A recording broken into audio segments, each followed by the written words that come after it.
So one player that I've actually been very impressed with so far in her rookie year has been Reagan Beers. If you're looking at her game log, yes, the Connecticut Sun suck, but I'm gonna check the WNBA game log. But she has been a positive in the plus minus for in a lot of those games, which is kind of a shock. Which is kind of a shock. You're looking at a player that has been on a 1-7 team and is regularly enough in lineups that are winning. And like if you look here on the year, on the season, plus 14 in a loss against the Aces, plus 12 in a win against the Storm, plus 1, -5, -5, -9. So she's played.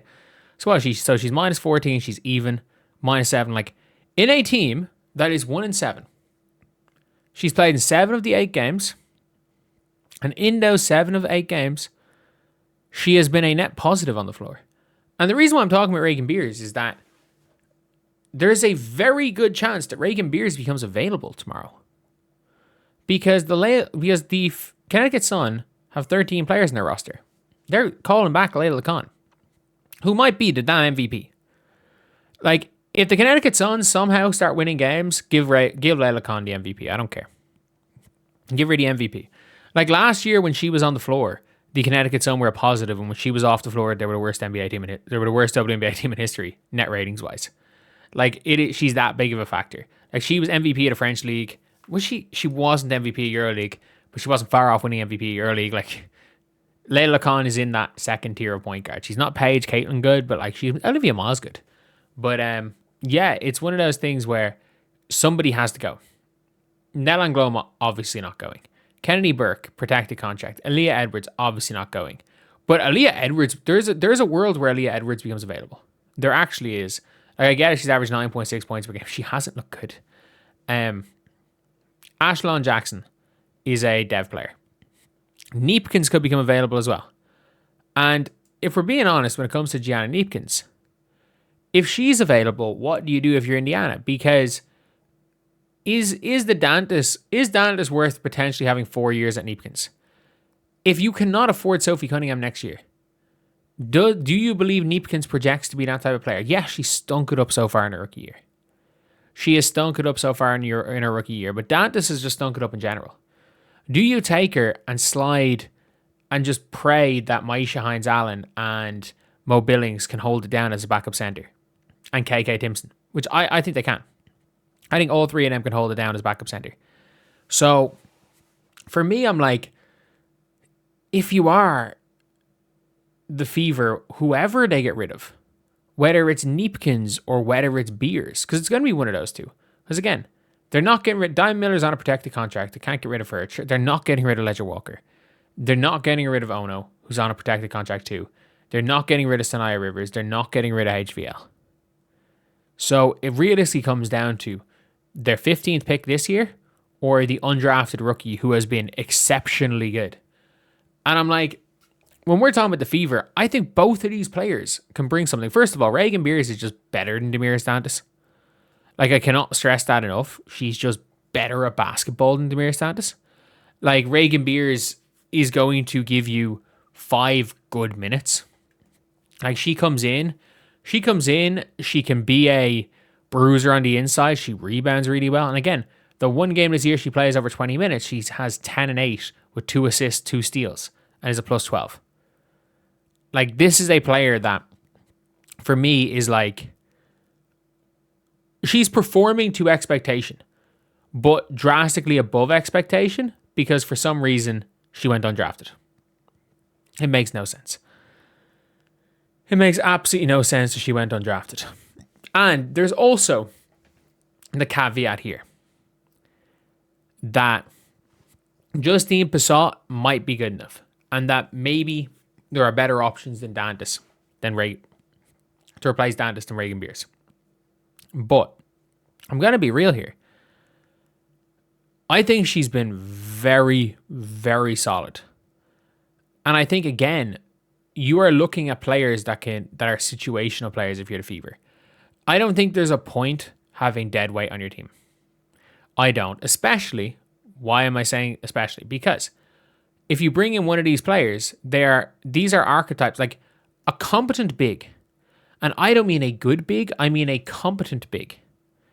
A competent big is going to cost you $700K in free agency. Having Reagan Beers on a minimum for 4 years.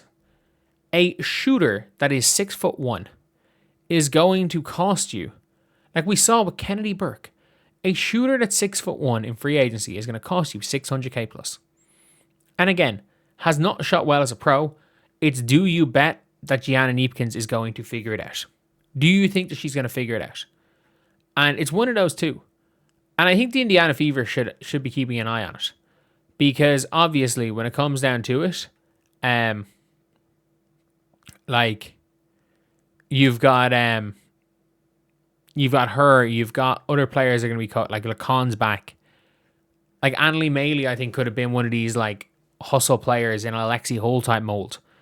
But obviously they didn't feel like they needed it. And for me, I'm like, Dandas isn't going to play. I would much rather have a young player that you have in a cost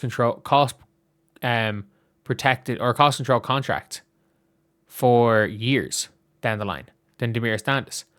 And if we're being real, like if you have like a player like Bassett and she's on a dev deal, next year she is literally going to be like she's gonna start immediately. And when it's all said and done, like she's gonna be there for 4 years. So they have 5 years of her contract. And it could help them out. And that's why I don't think they're trying to bring Justine Bassett up. I genuinely mean that they probably want Justine Bassett to be there for 5 years, not 4 years, under their control on a minimum deal. Which is probably why they don't really plan on playing her either. Because they play her when she does well, another team might steal her. Albeit, nobody has stolen a dev player yet this year. So, I don't think Bassett's going to be the first dev player stolen. I think there'll be other dev players stolen first. It is one of these things where you have to weigh up what you feel is the best option. Is it better for locker room reasons to have Damiris Dantas as an aging vet who clearly gets on with the team? Or is it better to take a punt on one of these two young players who are going to be effective contributors, end of bench contributors, by the way, end of bench contributors, players that fit a role better than Damiris Dantas and are younger and are going to grow.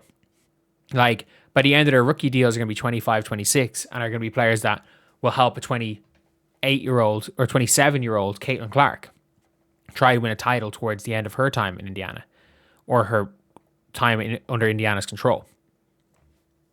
Or is it better to keep a vet there for 1 year? Like, I don't know. I just think this whole aging vet at the end of the bench, when you can have young players and you can keep flexibility with reserve players, and if nothing else, they're expansion bait in 2 years. If nothing else, expansion bait, and worst case scenario, if it doesn't work out, you can cut them. But I feel like taking in one of these players, because Dantas doesn't play anyway. She doesn't play anyway.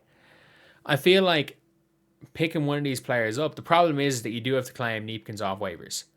I don't know entirely if Gianna Kneepkens' contract is guaranteed. I think it actually is. But the Connecticut Sun can still eat the salary on her because it's low enough. But you have her on less of a cost control contract. But if they do get rid of Reagan Beers, this is an effective center. This is a center who in 14 minutes per game is averaging 5 and 3 or 5 and 4, who rebounds, who plays as hard as she can. She's not the quickest. And I'm not saying this is the player that's going to start or anything. I'm saying that with these end of the bench roster spots, you need players that are going to do something. I think Reagan Beers comes in and immediately is a better option and a more impactful player than Damiris Dantas. That's just my opinion. Anyway, I'll see you guys.